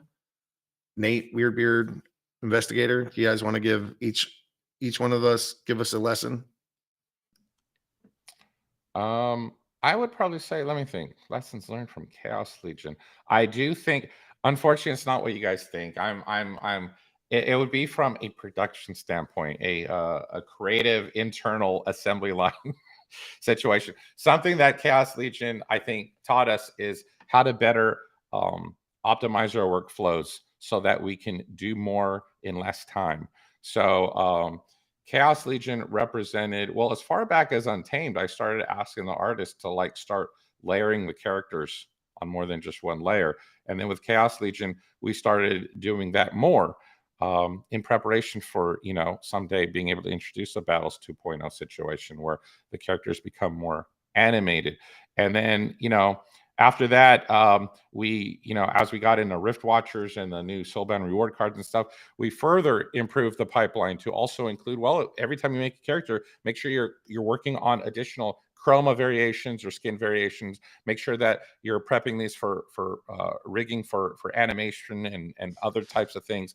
And so now our pipeline has improved significantly compared to previous sets, and I think Chaos Legion was instrumental in making that happen. I think that from a player perspective, Chaos Legion, there's some things I wanted to do with Chaos Legion that we just didn't have time for. Like, for instance, you guys noticed that we had divvied up the visual backgrounds for these cards to represent whether the character's a defender or part of the invading forces, right? And in my mind, I had been hoping for maybe when you play with these cards, like, you would see this ongoing battle between the defenders and the invaders. Maybe on the battle screen, you would see a progress bar, and based upon what people are playing would determine who's winning or losing in the war, right? Stuff like that, just fun little things that we weren't able to quite get in there. But I could see that, the lessons learned from Chaos Legion, I would say the card set itself, I think, is freaking solid. Yeah, I mean, it's beautiful. That card set is big and has depth to it, and introduced different strategies and meta, and I think Chaos Legion is where we really dove into the lore. So I have no regrets there. I'm like, I think Chaos Legion is where Splinterlands matured as an IP, where someday we're not going to worry so much about what technology we're using or what blockchain is in the back end for our database, or what game is it, a desktop browser-based experience or a mobile game or whatever. I think that Chaos Legion represented when we said, let's get serious about the IP, the lore, the stories. Let's add depth to the characters for those who care about that sort of thing. Let's go ahead and do the weekly stories. And now we got the video shorts.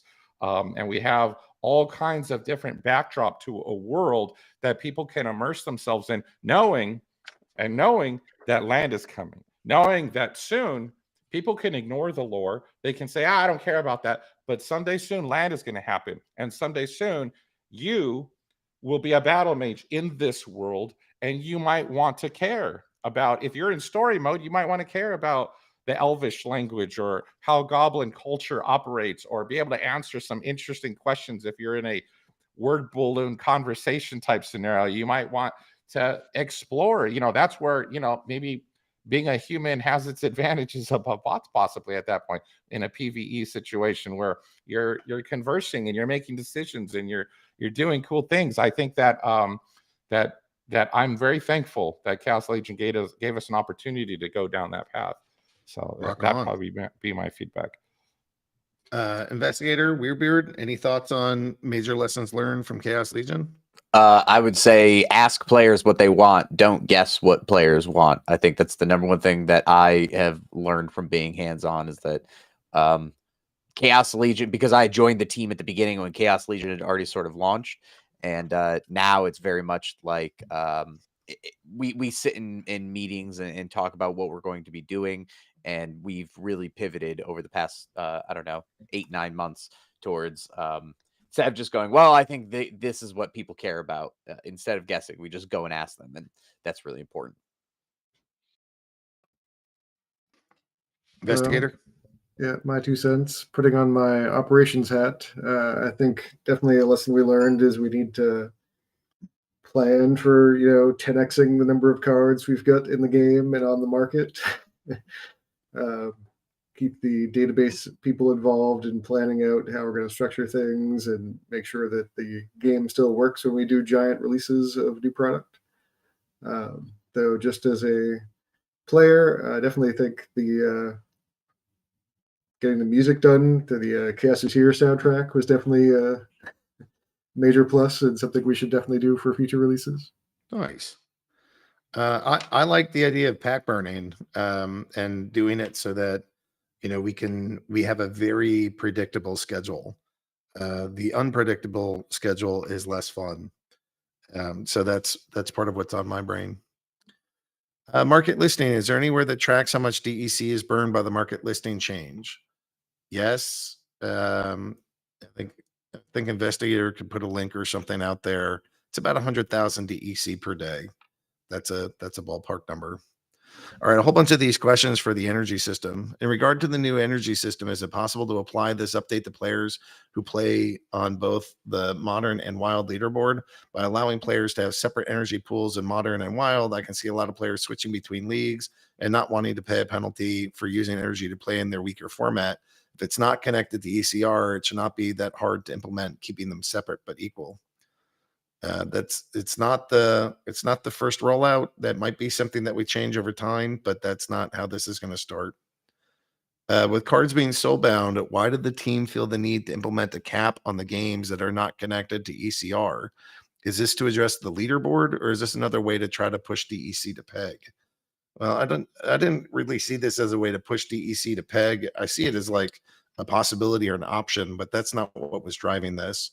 I think a lot of this was driven by just trying to make it simpler.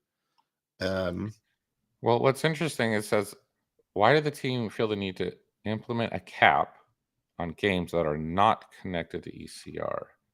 So, I mean, I know, maybe I'm reading it wrong, but I mean, tournaments is not connected to ECR. Brawl's not connected to ECR. I mean, there are games that are not connected to ECR, right? Yeah. I know a lot of players feel like they're being very heavily limited. I mean, there's not many players that will actually sit there and play, what is it, 24 games a day plus the 50 is 75 games, 74 games.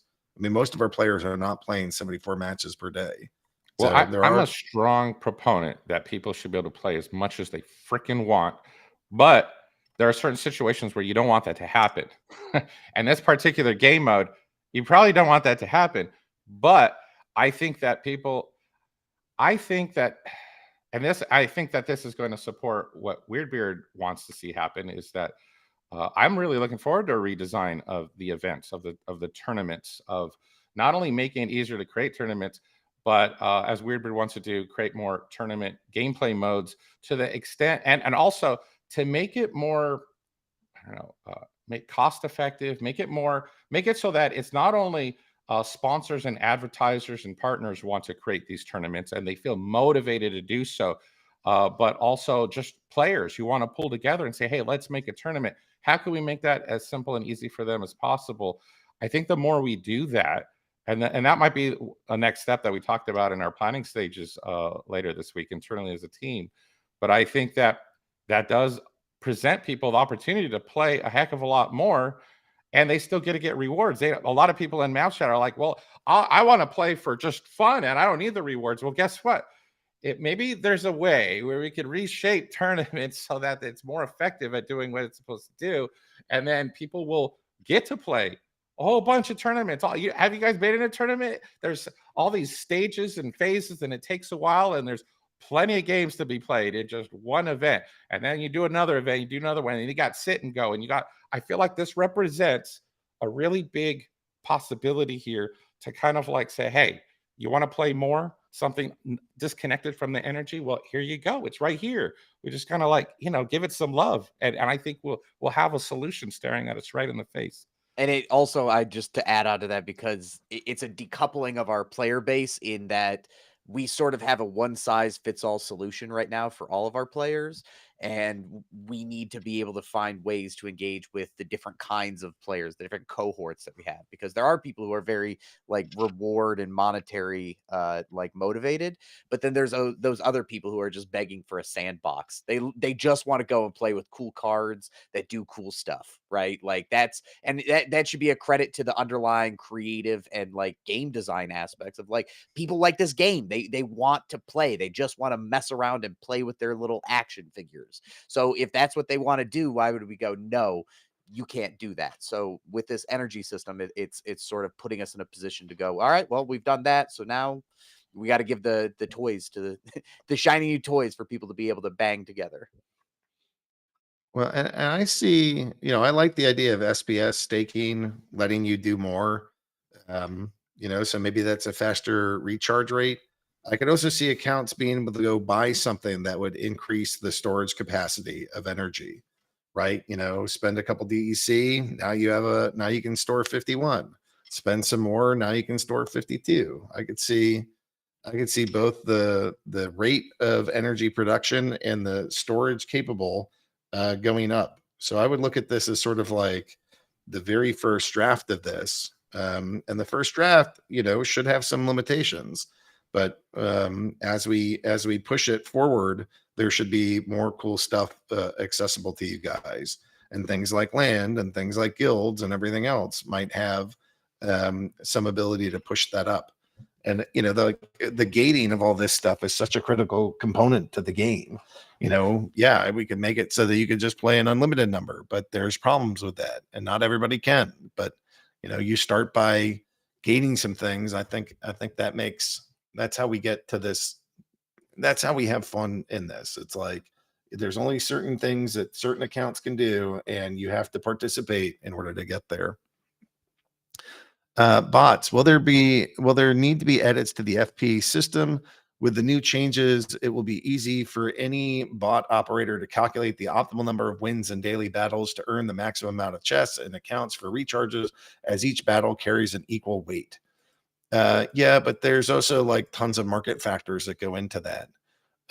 So I think focus points we want to change anyways. So that was not a long-term solution. That's not the dream. That's not the final state of this thing. And we'll see, focus points is something that's on the radar of like, how are we going to edit this? Finance. Does Splinterlands as a U.S. company have any exposure to Silicon Valley Bank, Silvergate, or Signature Bank? And do any of its VC partners have exposure? In general, do you foresee any negative impacts on Splinterlands with the problems occurring with crypto-friendly banks and companies that bank with them?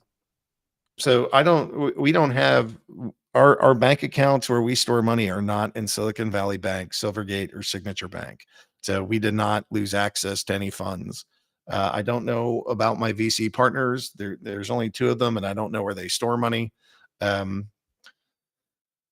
Negative impacts on Splinterlands. Well, currently it seems like the Fed is pumping in money, and the entire economy is responding to that by pumping the price of Bitcoin. So currently, this whole nightmare scenario is likely helping us. But that's a very short-sighted opinion, and we'll have to see how this thing plays out to know, what kind of repercussions are there. Battle pass. When will you make a battle pass? I don't know. It's not in the next quarter. It might be in the following PI quarter. We'll see. And then user activity report. Any update on the progress of user activity report generating, adding requested additional information, which is mostly around US dollar values. So I don't have an update, but I did pass that along to the devs again to see what that might look like. Okay. So I think we're at the point where we're going to go answer not tons, but if you guys have some questions that you guys want to ask, this is a time. We got about 10 minutes here, and I got a meeting after this, so we're not going to stick around forever. But if you have some questions, Lewis is asking, maybe to Investigator, will the team provide an API endpoint for show total burn DEC in the rental market, plus another call for battle top up DEC burn? Since these features will stay long in the game, an overview of the total numbers would be good for the entire community. APIs, yay or nay? Yeah, I mean, we can make one if that's something that you want us to do. Yeah, let's do the thing. Question, what's on the menu for tower defense? People can't wait to play and destroy fiends. Yeah, I don't know what's stopping that. I got to go get in touch with those guys, but I started playing. The game was playable. The game is fun. Level design still needs like a little bit of tweaking, but that thing is awesome. Intrepid Surfer, Aggy, you teased us yesterday with a screenshot of the 1.5 white paper. Could you please tease us some more specifically about power sources and clearing plots? Yeah, power sources, the land needs a power source. More will be discussed about that. but you either have to have a power source or have a Rooney that could take its spot. That's a little alpha for the people listening all the way through this. And then clearing plots. Yeah, you're going to have to go clear the plots. They're going to start with all this kind of wild overgrowth on Pretoria, and you're going to need to clear them. That means that you're going to have to stake some monsters and eat some grain and have some DEC out there to go clear these plots before they can start doing anything productive. And the more awesome your plot is, the harder it's going to be to clear that plot. So you guys need to bake in some time where you're just sitting there clearing the plots with your monsters. Rudy's asking, before the ECR system changed, it was possible to just burn your first day getting up to the levels you want to play for tournaments by playing beyond the normal refresh level for one day. But now you'll have to give up very valuable games in your primary format in order to qualify for tournaments in your non-primary format. Can we fix the system so that it doesn't check specifically for your level by format, but just whichever you're higher in? Well, let's see if that actually turns into a problem. We have a plan for next week. We'll see what the feedback is, and we can tweak that. Consuela's asking, will it be a fun long-term experience for those who only own 1 to 5 common unoccupied land plots? So we've been trying to design this so that you only need one. You certainly won't have the range of options available to you, but just one land plot should get you into the game and doing some things. Question, what will be the rarity and cost of the new promo cards? Nate, is that decided? Do you have that in the shop page? So for yeah, I mean, the first one, Ruse, that's supposed to be based upon your staked SPS. So there's going to be a snapshot. So the first countdown you'll see on the shop page is how much time is left before the snapshot. And then once the snapshot takes place, then another countdown timer appears up. Here's how much time you have before the sale actually starts. And when the snapshot is taken, it's basically taken with the intention of saying, okay, this determines the max number of these cards you can buy, these 1 BCX cards. So once the shop page opens, then the shop page will display, hey, here's the maximum number you're allowed to buy based upon that snapshot a while ago. So then you go buy as many or as little as you want up to that limit for you specifically. And each of those cards, I believe, is supposed to be a voucher. So if you want to participate, then I encourage you guys to start thinking now about staking SPS so that you can buy more of these cards and then to pay for them. I also encourage you, hey, if you've been selling all your vouchers, if you ran out of vouchers, if you used them for Deck B batteries or something, then hey, maybe you want to go buy some vouchers ahead of time while they're relatively affordable. So yeah, that's kind of how that would work. As far as the following promo card, I'm assuming that's going to be Dark Energy Crystals, right, or something similar. Yep. Yeah. All right. So what did I miss?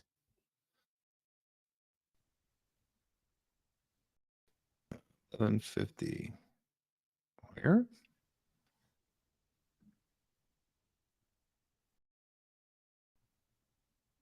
I'm looking. Oh, it's right there. It's underneath. No, I was about to do this one. Since estimate value for a lot of cards differs substantially from the price at level, have you considered to include both metrics on the market page? I think this is useful for both old editions and also currently in print, but still scarce. I'd want to list a max card below price to max, but above the minimum BCX price quantity. But that card would have low visibility because lower BCX and cheapest cards would come first. I'd like to see some. I don't know if it's in this next PI, but I'd like to see us kind of upgrade our market some. I can't even list like multiple cards for rent. So there's some like basic things we got to fix. So I don't know if it makes it into the next PI plan, but getting some love to the market is something I'd like to do, and that may or may not fall into it. What will be the rarity and cost of new promo cards? Ruz is a common card. So it should be like similar to Archimist the Bear, a really cool common card. And then, do you know how many of them total are going to get airdrop potential? Do you know what that number is? Airdrop. You talking about like? Well, how many claims? Like how much? What's the maximum number that could be purchased by people in the community? Oh, that's a good question. I haven't done the math personally. I mean, it really boils down to how much SPS is staked at the time. Yeah, it was that like the snapshot happens. one per 10,000 SPS staked. How much was it? Oh, that. Let me see. I thought it was, yeah, it's either 1,000 or 10,000. I gotta look it up. Or maybe Okay. someone knows who. Is Gene Poole here? He's the one who wrote the dang proposal. Question: at Chaos Legion presale, it was possible to pay with SPS, including a 10% discount. Is this also in consideration for Rebellion, or do I have to stake more DEC than ever? I think you'll be able to play with. I don't think there's going to be like a discount for paying with SPS. Question: if we talk about how banks are insecure, imagine that you were playing a blockchain game, buying and collecting assets, contributing to the entire ecosystem, and then the company behind the game blocks IP addresses for your country. And that happened with Bosnia, some other countries in Splinterlands. What is your answer to the short question, why? Because the United States government hates other governments, and we're a US company, and we have to comply with certain things. But fortunately for everybody on the planet, there's things like VPN services, and you guys can spoof whatever country you're from and pay in crypto. Those are options, but at least for the people that are coming directly from those countries, there's an axis of evil out there, and we have to respond. I just looked at the UI for the shop page. I believe it's one for every 1,000, which Crypto Keeper put in here as well. So I think that is correct. There's 500 million DEC staked or something. 100 million, and then you divide that by 1,000. So there's 500,000 of these things that are going to come into existence at max. When gold foil precedence during team selection bug fix. I don't know. Those are like little bugs and things, or little stuff. I don't put little stuff on like the roadmap. That's up to the devs to handle. Question: eventually we will replace CP with staked SPS, and there is no extra benefits for overcombined cards on land. Is there any plan about overcombined cards? Not that I've seen currently. Question: are there any or several voucher syncs coming for land? I think we're going to have a pretty big voucher sync coming with guilds. I don't know about land. That's not in like the 1.5 piece, but that's not to say that it won't happen when we get to the key buildings. Question: will we be able to list on the marketplace while still active and being mined? No, you can't mine and be on the marketplace.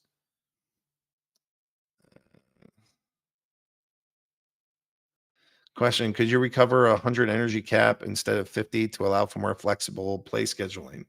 So I think that's something that you guys should have to buy. If you want to go increase it, I think that you would purchase that. So you would buy, you would make a bigger battery. Okay. So I think that's it for now. Guys, today is a crazy day. These are crazy times. We started this town hall at 22,168. We're going to end it at 24,153. Basically, the market responded with a $2,000 difference to Bitcoin to this town hall, and I'm pleased as punch about it. Okay, I think I don't know. There's a lot that's coming just over the next 2 weeks, folks. It's huge, from energy to land to promo cards. There's just a bunch of things that are about to hit the shelves, and it's hitting with a backdrop of, a multi-$1,000 difference to Bitcoin price in a very short period of time. As always, I would tell you there's not enough of all these Splinterlands assets for everybody. And I might give a special shout out to Rooney. Rooney's going to be very active on land, and there's only 3,500 of them, and there's 150,000 plots. So there's not enough Rooney for everybody, and you're probably going to want more. So get out there, get some monsters. It seems like there's still a discount on DEC. I don't know how much longer the market is going to let you scoop up DEC at these prices, but presumably when we go live in hopefully 2 weeks with all the land stuff that we want to do, you guys are going to want as much DEC as humanly possible. And we'll see how long the market lets you have that. The one other thing I want to put out there, it's not Splinterlands related, but it's the Genesis League Sports Validator node sale is this week. So if nodes have been kind to you, or if you're excited about nodes and operating these things and helping to support decentralized games, or being a witness and getting voted in and all the stuff that's associated with that, I think you guys are going to want to come in and get yourself a validator node. And that sale starts this week. So buy some GLX, burn it, and get yourself a node. This is the cheapest that we'll sell them for. And like WeirdBeard is showing, there's the player feedback survey. Please go submit that so we can make it awesome and make guilds everything that you guys want it to be. I think that's it. Thanks to the team. Thanks to the audience. Thanks to the bulls buying thousands or billions of dollars of Bitcoin. And I don't know. Good luck, everybody, and don't get wrecked. Thanks all.